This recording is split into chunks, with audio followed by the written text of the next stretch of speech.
29 ta' Settembru, L-Arkanġli Mqaddsa, Mikiel, Gabrijel u Rafel. L-Iskrittura titkellem mill-anġli bħala il-Ministri ta' Alla li wasslu il-messaġġi tiegħu lill-bnedmin. L-Arkanġli huma it-tnej mill-aħħar fost id-9 kori tal-anġli: serafini, kerubini, troni, dominazzjonijiet, virtujiet, qawwiet, prinċipati, arkanġli u anġli. Fl-Iskrittura insibu lil San Mikiel miżmum bħala l-anġlu kustodju ta' Iżrael f'Danjel kapitlu 12 vers 1. L-isem Mikiel ifisser minnu bħala Alla. Sa minn żmien l-Apostli San Mikiel inħatar bħala il-patrun u l-protettur tal-Knisja. Din insibuha f'Apokalissi kapitlu 12 vers 7. Is-Santi Padri Griegi poġġewh bħala il-prinċep tas-serafini. Gabrijel ifisser Alla wera lilu nnifsu l-qawwi.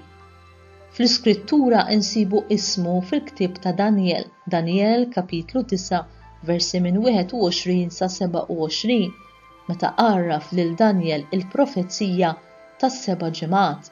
Fil-Vanġelu meta ħabbar lil Zakkarija it-twelid ta' San Ġwan il-Battista, Luqa kapitlu 1 vers 11, u meta ħabbar lil Marija li kienet ser tnissel iben bil-qawwa tal-Ispirtu Santu, Luqa kapitlu 1 vers 26. Rafel ifisser Alla jfejjaq. Insibu ismu fil-ktieb ta' Tobit fejn narawh jiggwida lil Tobija fil-vjaġġ tiegħu u fejjaq lil missier Tobit li kien qama.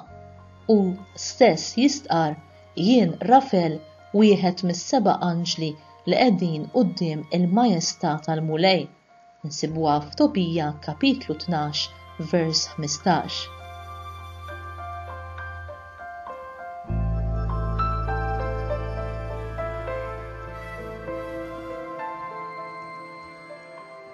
Dan li ġej huwa qari mill-omiliji tal-Papa San Girgol il-Kbir dwar l-Arkanġli Mqaddsa.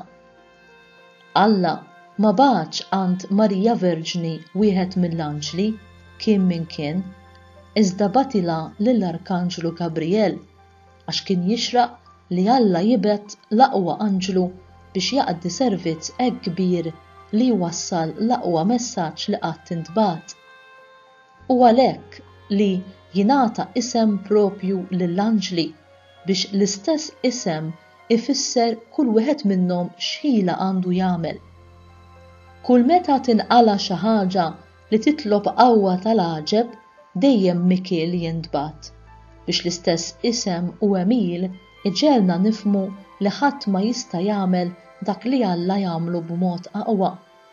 L-għadu antik li tkabbar u ried isir daqs Alla qal: nitla fis-sema, inqiegħed it-tron tiegħi il fuq mill-kwiekeb u nkun bħal Alla l-għoli.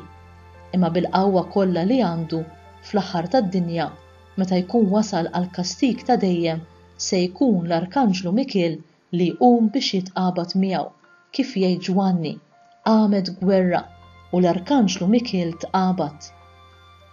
U għand Marija wkoll, Alla bagħat lil Gabrijel li jfisser qawwa ta' Alla, għax hu jħabbar lil dak li oġbu jiġi fostna umli ħalli jxejjen l-setat qawwija tal-ajru. Mela, dak li kien ġej bħala il-mulej tal-eżerċti qawwi fit-taqbida kellu jitħabbar mill-qawwa ta' Alla.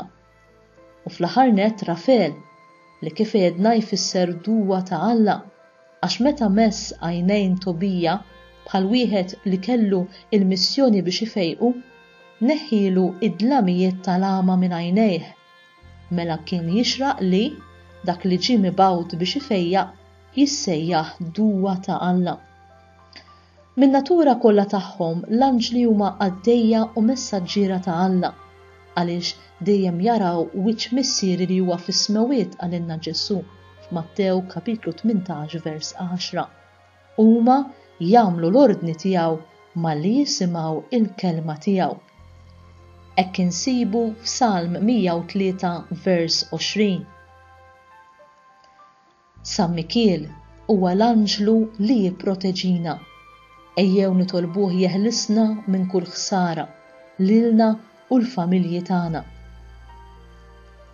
San Gabrijel huwa il-messaġġier ta' Alla. Ejjew nitolbuh jgħinna nisimgħu il-vuċi ta' Alla.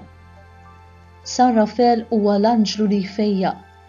Ejjew nitolbuh ifejjaqna minn kull nuqqas ta' mart jew ħsara.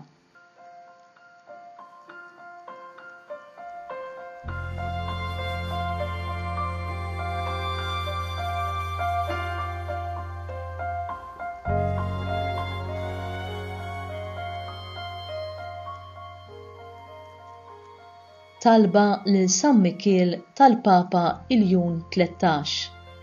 San Mikiel Arkanġlu, idħol għalina fit-taqbida, kun inti l-għajnuna tagħna kontra l-ħażen u t-tnassis tad-demonju. Irażnu Alla nitolbuk bil-ħerqa, int l-aqwa fost il-qtajja tas-sema.